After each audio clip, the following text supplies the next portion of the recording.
Wabarakatuh. Baiklah, perkenalkan, nama saya Baina akan menjelaskan pengertian konflik. Konflik sering disebut dengan pertengkaran atau permasalahan salah satu kelompok atau individu. Sedangkan sosial adalah masyarakat. Jadi di sini akan menjelaskan tentang permasalahan antara masyarakat. Konflik atau bertentangan adalah suatu proses yang berlangsung dengan mengakibatkan orang-orang atau kelompok-kelompok yang saling menentang dengan ancaman dan kekerasan. Yaitu dengan adanya permasalahan, maka suatu kelompok akan mengancam kepada kelompok lain untuk mencapai tujuan yang diinginkan. Contohnya, dua warga yang mempunyai masalah maka akan bersikeras untuk mendapatkan tujuannya masing-masing. Menurut para ahli, menurut Suarjo Sukanto menyebutkan bahwa konflik adalah suatu proses sosial ketika beberapa orang sekelompok atau individu manusia berusaha memenuhi tujuannya dengan jalan menentang pihak lawan. Sedangkan menurut Robert M.Z. Lawang, konflik adalah perjuangan untuk memperoleh hal-hal yang langka seperti nilai, status, kekuasaan, dan sebagainya, di mana tujuan mereka yang berkonflik itu tidak banyak untuk memperoleh keuntungan saja, tapi juga untuk menundukkan kesaingannya. Ada beberapa konflik dalam masyarakat, di antaranya konflik individu, konflik politik, konflik antar sosial, konflik antar kelas sosial, konflik antar generasi, konflik antar internasional, atau konflik antar penganut agama.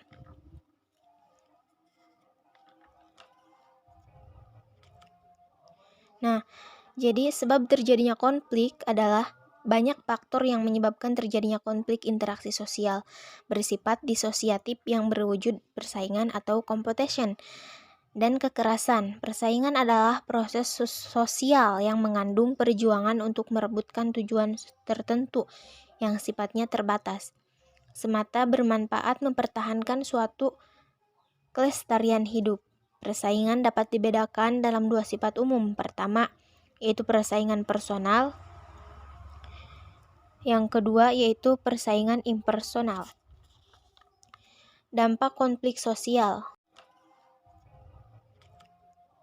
Nah, jadi sebab terjadinya konflik adalah banyak faktor yang menyebabkan terjadinya konflik interaksi sosial bersifat disosiatif yang berwujud persaingan atau competition. Dan kekerasan. Persaingan adalah proses sosial yang mengandung perjuangan untuk merebutkan tujuan tertentu yang sifatnya terbatas, semata bermanfaat mempertahankan suatu kelestarian hidup. Persaingan dapat dibedakan dalam dua sifat umum. Pertama, yaitu persaingan personal. Yang kedua, yaitu persaingan impersonal. Dampak konflik sosial. Dampak yang ditimbulkan dari suatu konflik sosial dapat dibedakan menjadi dampak positif dan dampak negatif. Nah, dampak positifnya yaitu meningkatkan solidaritas antar anggota. Yang kedua, munculnya pribadi yang kuat dan tangguh. Dan munculnya kompromi baru jika pihak yang berkonflik dalam kekuatan seimbang. Dan dampak negatifnya adalah munculnya aksi kekerasan, rentangnya persatuan kelompok karena anggota saling berselisih. Yang ketiga, dapat menghancurkan harta, benda, dan jatuhnya korban manusia. Maka dari itu, konflik sosial dapat dikendalikan dengan beberapa hal, yaitu konsilasi, mediasi, dan arbitrase. Mungkin hanya itu yang bisa saya sampaikan. Kurang dan lebihnya mohon dimaafkan. Wassalamualaikum warahmatullahi wabarakatuh.